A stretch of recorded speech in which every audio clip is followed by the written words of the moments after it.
Within the next few minutes, I'm going to explain to you exactly why UC has a chance to not only sweep the AAC trophies, but also have a shot at the national title for the 2017-2018 season.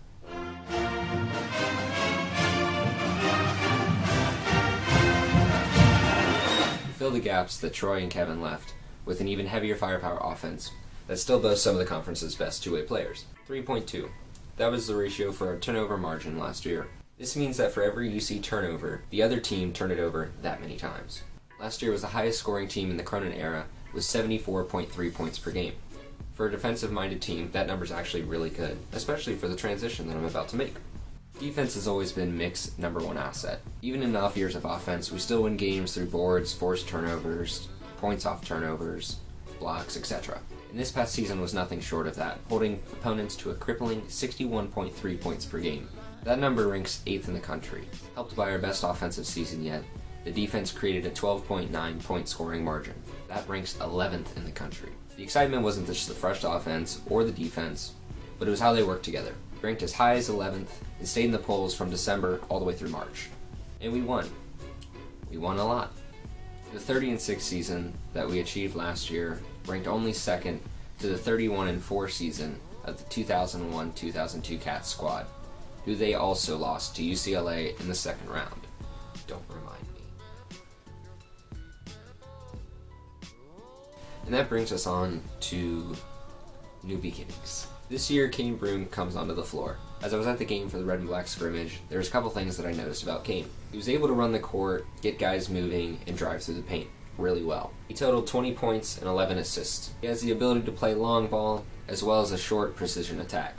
All of these things combined together helped Kane earn the NEC Player of the Year award, as well as earn 23.1 points per game and 4.9 rebounds per game, while at Sacred Heart as a sophomore. And transitioning from that, we're going to go into the depth of the squad. Depth is key to any team looking to last an entire season. Injuries, needing rest, and so on and so forth can really cause a team to break down if they don't have depth. So at the point, we have Kane Broome and Justin Jennifer and Sam Martin. Now, Sam Martin is a freshman this year who's a walk-on from Summit Country Day, same place where Kevin Johnson came from. Sam, we're not going to see much action from him at all this season. We just know because of the talent of Kane Broome as well as Justin Jennifer, but I could probably see him getting more minutes next season or the season after. Now, the battle between Kane Broome and Justin Jennifer is actually really interesting. Justin's now in his junior year, and he's been working his way up to more and more minutes. Now that Troy's gone, there seems to be somewhat of an opening, but really most of that's going to go towards Kane. Kane's going to dominate minutes, he's going to get the starting role. We just know that because that's why they brought him in. Both players do have upside, so we could see it be a week-by-week basis, but I would really expect to see Kane every week. Now on to our guards, and we have a lot of depth at this position. We have Jacob Evans, Jaron Cumberland, Keith Williams, Trevor Moore, and John Cos. Now Jacob Evans is just going into his junior year. For a team like UC that doesn't really lose their players to an NBA draft until their senior year, which historically has almost always been the case, Jacob is one of the first in a long time that we might actually see that kind of potential from if we have a real breakout season.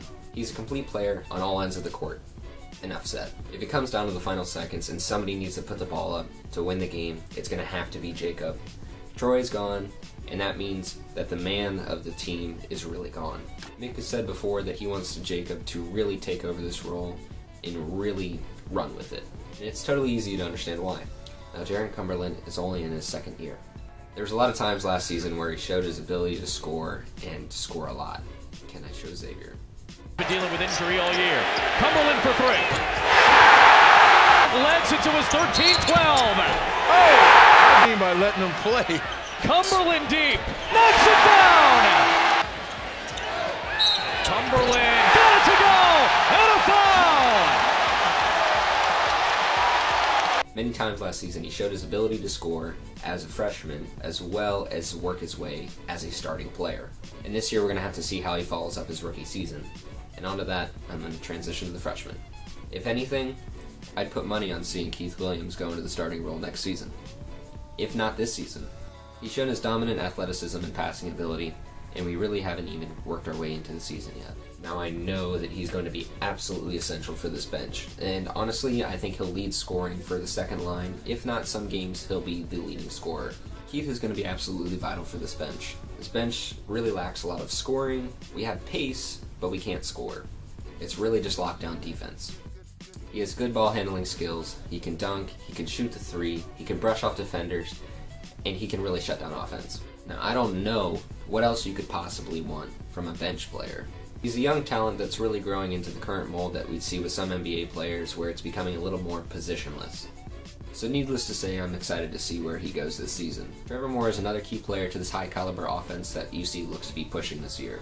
He's an elite perimeter shooter, and he has the build and length to make a good matchup for any defender. Now to move on with the front court. Gary Clark did a lot last year. He really adds to the team as he has a high court IQ. He doesn't give up the ball when he shouldn't, he doesn't foul when he shouldn't, he takes good shots.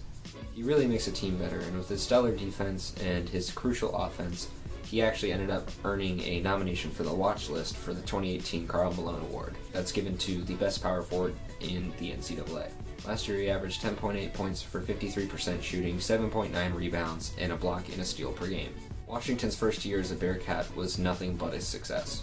He made major strides from his previous school of NC State. He doubled from 6 points at NC State to 12.9 in his first season with the Bearcats. He shot 35% from the three as well, and as an offensive-minded big, it's going to be very interesting to see how he and Clark develop over their senior season. Nyjir Brooks is a key player to this squad. With Clark and Washington leaving after the season, the door is wide open for all of the new freshmen, as well as the returning sophomores, to fill in their role as the starting five. Cronin stated time and again, both after the red and black scrimmage and after the Bellarmine game, that Nyjir Brooks is the most improved player on the team. Entering his sophomore year, he's definitely going to see more minutes than he did last year, and he's going to have to capitalize on them, especially because if he wants to take that starting role, he's going to need to make every possession count.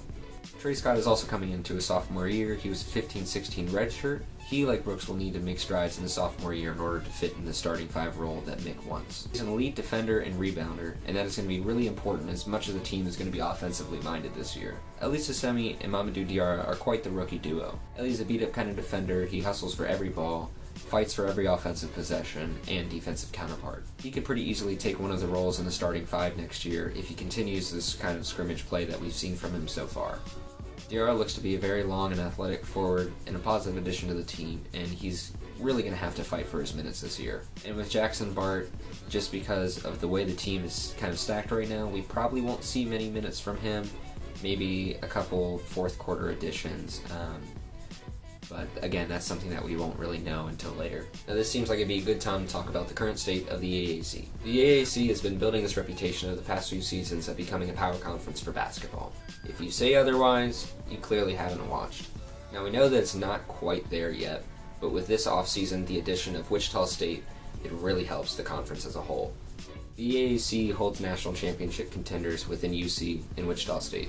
Other teams that you really can't count out during the season, as well as making a bid for the NCAA tournament: UCF, SMU, Houston, Temple, UConn, Tulsa. Unfortunately, we still have some dead weight. Memphis isn't what it used to be. Then there's East Carolina, Tulane, and South Florida. Now when we first started, we had Louisville in our conference before they switched to the ACC.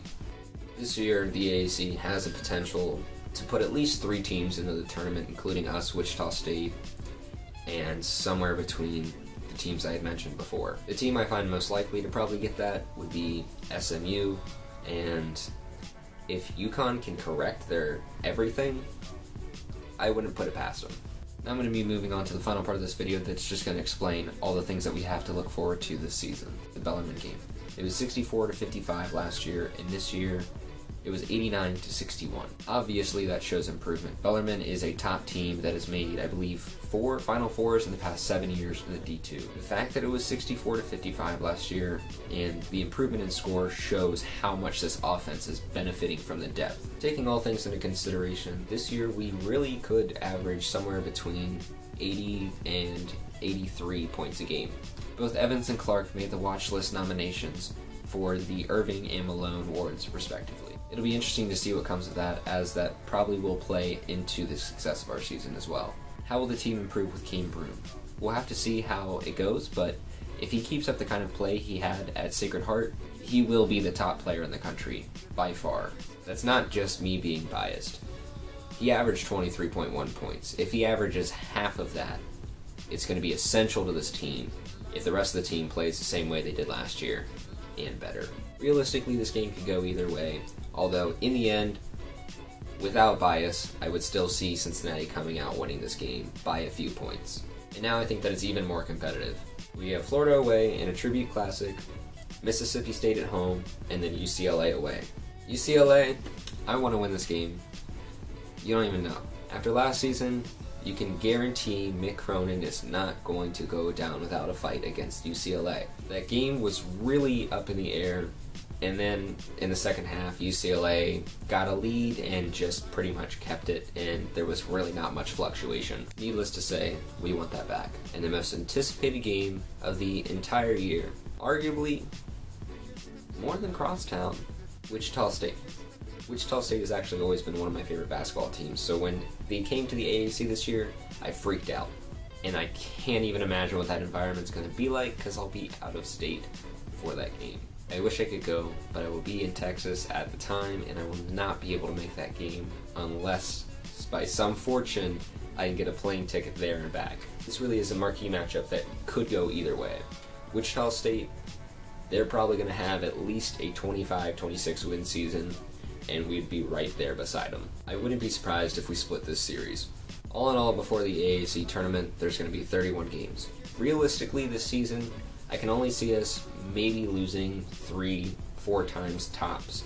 I'd expect us to have a 27-win season, at least. And if you look at this team from this season, it's really hard to see us not winning 25 games, 26, 27 games at least, if not more. And following that with a postseason run, if we were able to make it into the NCAA tournament, which I really can't see us not, it would be amazing. It'd be an 8th consecutive NCAA tournament. So I threw a lot of information at you, and hopefully you can wrap it all together and process it and get ready for this season, because there's a lot coming up. This 2017-2018 season will be amazing, and it will be historic. And next year we'll be back in Fifth Third for even more action. I hope you're all as excited as I am. And with that, I'd like to say thank you for watching. Please check back for more updates throughout the season, and keep posted here